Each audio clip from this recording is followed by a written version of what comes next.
He announced my pay cut while I was presenting the algorithm. I mean, we love what you're doing, obviously, he said, slouched like a drunk tech bro Buddha in a beanbag chair. But investors think we're top-heavy. And honestly, Sarah, you're kind of overpriced talent. I still remember the stuttering cursor on my screen. My entire architecture, months of recursive logic, adaptive pattern libraries, and neural trace diagnostics, sitting there in VS Code like a dog watching its owner get punched. My jaw didn't drop. My hands didn't shake. I just blinked once, saved the file, and closed the laptop with the kind of calm that scares HR. The part no one knew, that was not the algorithm. That was the sandboxed version. The real one lived on my personal drive, encrypted, obfuscated, scattered in fragments across 5 air-gapped devices named after Shakespearean villains. Started building it the day our founder, Illy, slapped my ass at a holiday party and called it team culture. I didn't walk out. I played along, nodded, took the pay cut.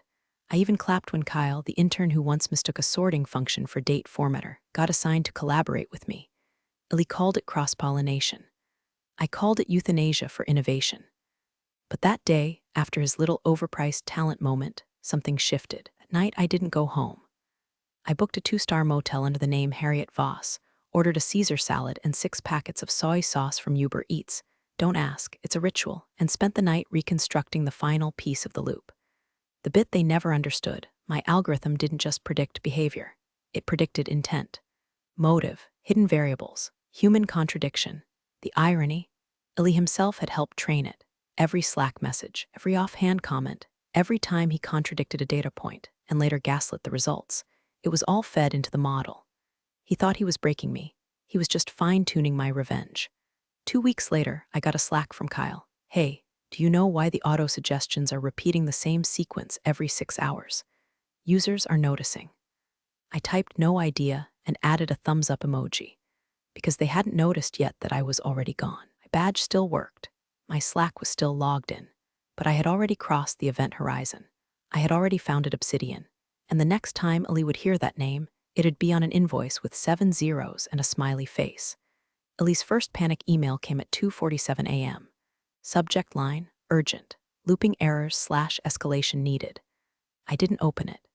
I read the preview in my notifications while sipping black coffee in a stranger's kitchen. I was house-sitting for a friend in Montauk, friend being a generous term.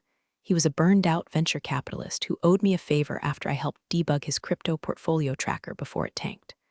The walls were bare, except for painting of a fox in a suit, which felt a little too on the nose. I leaned back, let the silence settle in, and finally replied, sounds serious. Try reverting to the December build. Good luck. They couldn't. I knew they couldn't. December build had dependencies I'd intentionally mislabeled. Harmless then, catastrophic now. The auto-suggestions were spiraling, generating duplicate responses with subtly racist undertones. Users were tweeting screenshots with the hashtag #RoboBigot. Illy responded by posting a picture of his dog. Meanwhile, Obsidian was alive and quiet. We weren't public yet. No press. No Twitter. No press kits. Just 6 people, me. Backend savant I met during a lightning talk on recursive ethics, a UI designer who used to build slot machine interfaces, and 3 ex-Spotify engineers who left after realizing their salary bands had more tears than a Vegas wedding cake. All brilliant. All pissed. But here's the thing, we didn't build an app. We built the ghost in their machine. A predictive shell that could wrap around existing AI systems, watch their outputs, and quietly, invisibly, prove them. No fingerprints, no PR fluff, just ruthless efficiency, and most importantly, total ownership. Every line of code signed, timestamped, encrypted. Back at Illy's startup, things were imploding. The client meetings were being postponed. Their flagship chatbot had developed a glitch where it responded to basic customer questions with snippets of Drake lyrics. Kyle sent me a frantic message. Hey, I think something's wrong with the weights table. It's like generating false positives from search queries. The pizza app tried to order a funeral bouquet. I replied with a single word, yikes. Internally, they were calling it the spiral. Externally, they were blaming a rogue update pushed by an overworked contractor in Eastern Europe. And through it all, Illy was tweeting about grit. What he didn't know, Obsidian had already signed its first deal. The European fintech company, tired of their chatbot making passive-aggressive comments during account resets. They didn't want our name on anything. just results. Clean, fast, no drama. We delivered in 4 weeks. And in our contract was a single clause: all improvements made to prediction models under this license remain property of Obsidian AI, which meant we got smarter with every job. While Ellie's team was flailing in a code base they didn't understand, mine was evolving like bacteria learning how to survive antibiotics. And I was still playing dumb, still replying to Ellie's frantic emails with passive suggestions and outdated links, letting the rot grow from inside, because I didn't want to kill his company. I wanted him to need me, to license me, to pay 7 figures for the thing he called overpriced talent. And the best part, I already knew he would. The day Ellie's desperation peaked, he didn't call. He showed up. I was sitting at a corner booth in a minimalist cafe in Tribeca, concrete walls, succulents in jars, overpriced matcha that tasted like regret. I was reviewing Obsidian's new anomaly detection module when I saw him through the window, pacing outside like a panicked Sims character. Same Patagonia vest, same smug-lost hybrid expression. Only now it looked like someone had scraped the ego off his face with a belt sander. Didn't recognize the guy sitting across from me, my co-founder Theo, the back-end savant with a face like he just rolled out of a quantum tunnel and forgot to brush his teeth. Ellie walked in like a man used to interrupting women and ordering cold brew with buzzwords. "Sarah," he said, pretending I wasn't in mid-conversation. "Hey, got a sec?" I didn't answer. I just stared at him, dead in the eyes. Let the silence bake like a pie in hell's oven. He tried again. We're having a bit of a fire. On the back end, couple clients pulling back. Just wanted to see if maybe we could, bring you in, just to consult. Consult. This man once told me I was emotionally inefficient because I refused to explain recursion using cooking metaphors for his investors. Now he wanted a favor. Theo leaned in, completely deadpan. "You mean the recursion kernel she personally authored, when you patched over with Kyle's post-it note logic and a dream?" Ellie's smile cracked. "Look, I get it, I fed up. I should have valued your contributions more, okay?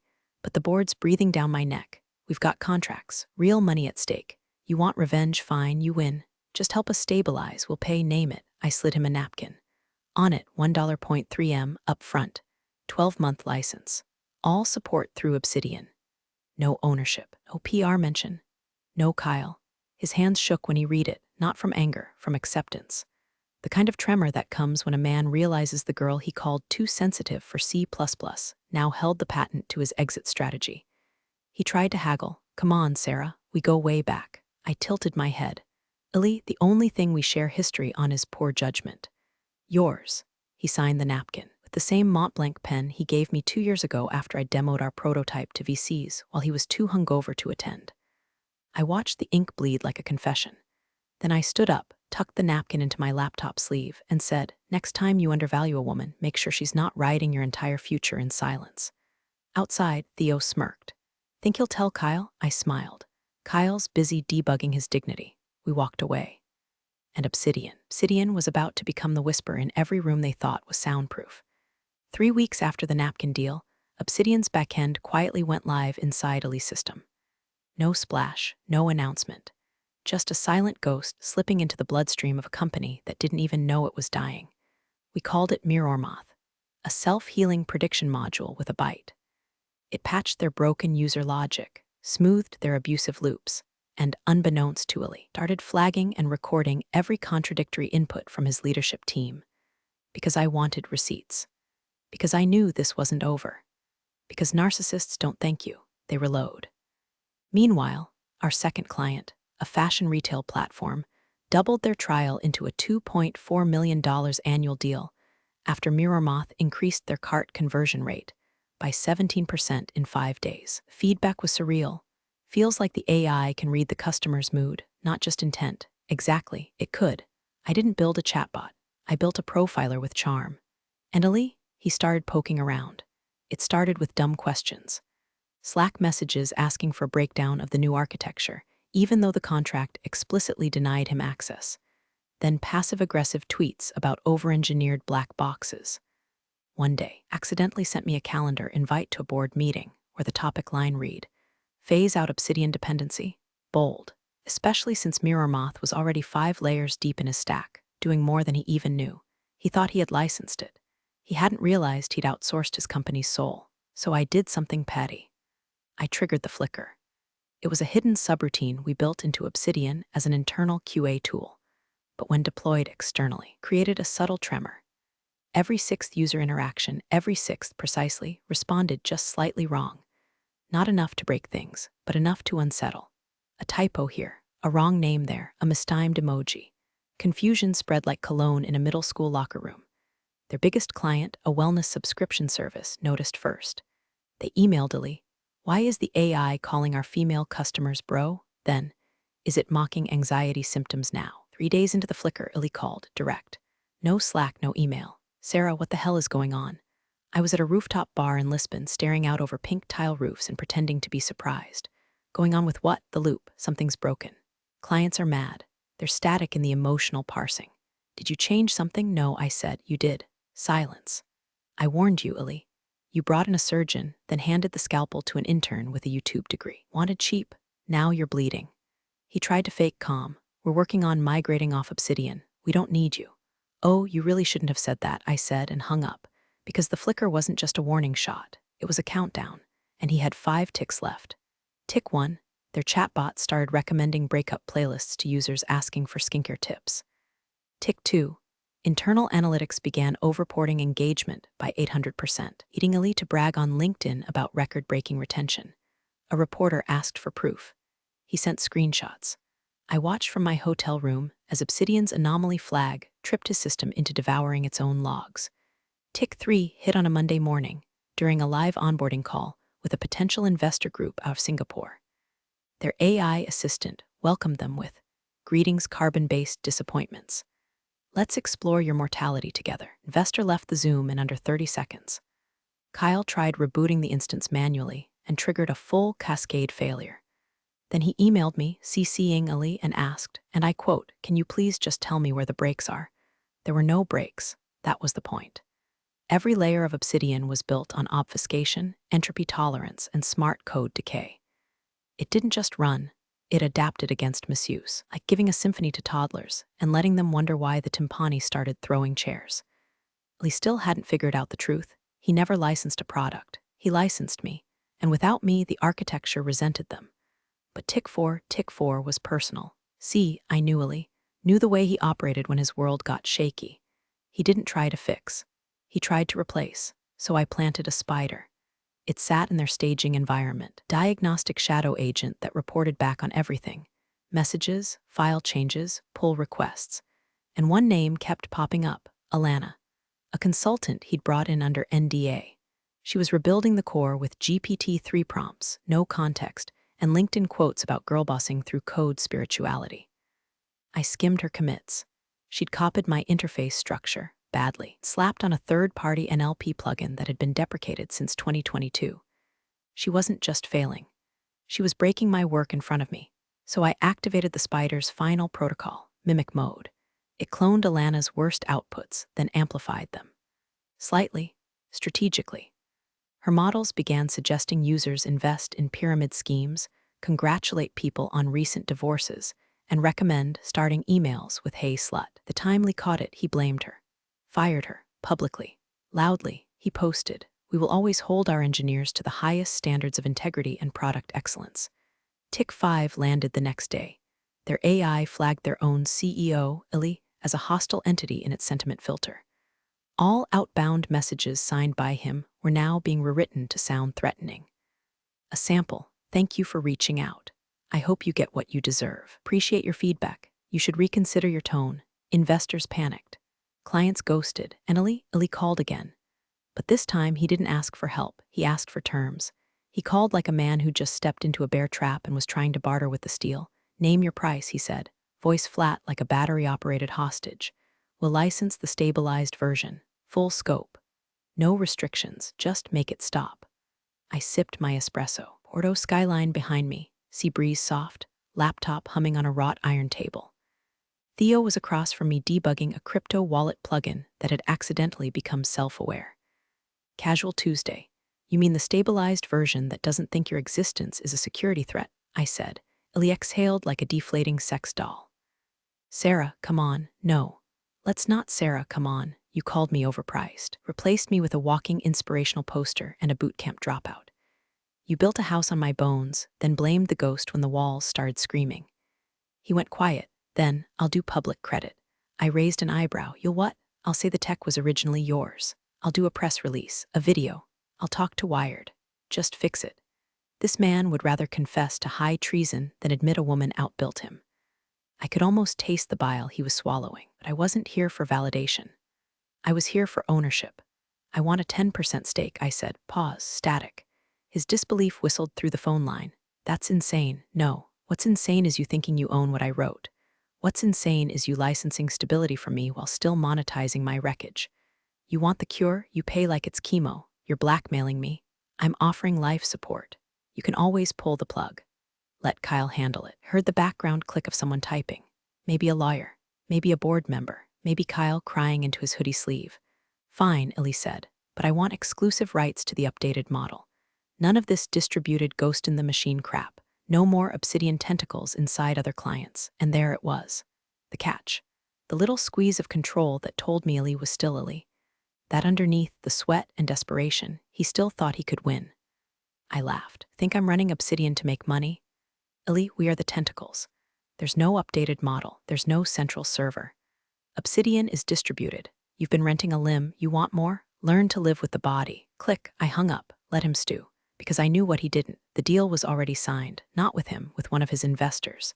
And what they bought wasn't just Obsidian's next model. They bought his user base. His backend. His client list. Didn't need to accept my terms. He just needed to check his cap table. And realize it no longer included him. The moment Ellie realized he was no longer CEO, I imagine it felt like being mugged by his own reflection. Because technically, I didn't take anything. I just rearranged ownership. Obsidian's whisper deal with one of his lead investors, Montreal-based, crypto-rich, and vengeance-curious, triggered a chain reaction. Bought out a convertible note behind his back, converted it at the worst possible time, then used their new voting rights to retire him gracefully. The press release dropped on a Thursday morning. Leadership realignment. Ellie Moore steps down to explore new opportunities in ethical tech. Reddit tore him apart in the comments. My favorite, translation, got outsmarted by a woman, and now he's gonna start a podcast. Meanwhile, was flown in for a board strategy weekend, a cabin so remote it had elk Wi-Fi. Snow everywhere, wood stove heat, leather folders labeled with everyone's net worth in black ink. We sat around sipping overpriced bourbon, discussing the deployment schedule for Obsidian's next phase, Deep Moth. Theo outlined the neural mesh redesign. The Spotify defectors unveiled our new client in defense, yes, defense. And me? I presented the kill switch. See, built it months ago. Buried inside the entropy loop. A single command, buried beneath layers of pseudo-random functions and AI weight camouflage. It could nuke any instance of Obsidian that had been tampered with, reverse-engineered, or licensed under false pretenses. I called it Ouroboros, because when triggered, it didn't just shut down. It fed on itself, turning the entire installation into noise, code spaghetti, unreadable logs, memory leaks designed to mimic user error. No lawsuit would stick. No forensic trace would hold. So when Illy, in a last pathetic power flex, tried to leak his own version of the algorithm, rebranded as Neurobright, I smiled. Because I had already anticipated him. Because Ouroboros had been sleeping inside his servers for 3 weeks. And when he uploaded the stolen core to GitHub, it woke up. His repo disappeared in 43 minutes. His laptop bricked. His VPN logs got scrambled into emoji. And his last tweet before going dark was simply, "At Elon, how do you delete a ghost?" Even that got radioed. I didn't need to press charges. I didn't need to cancel him. I just let the architecture he dismissed as overbuilt do exactly what it was designed for: survive betrayal, resist corruption, erase parasites. The new CEO offered me a board seat. I accepted on the condition that no one ever uses the term girl boss in my presence again. Because this wasn't about being a woman in tech. It was about being the architect of your own revenge. One that learns, one that teaches, and one that never, ever forgets.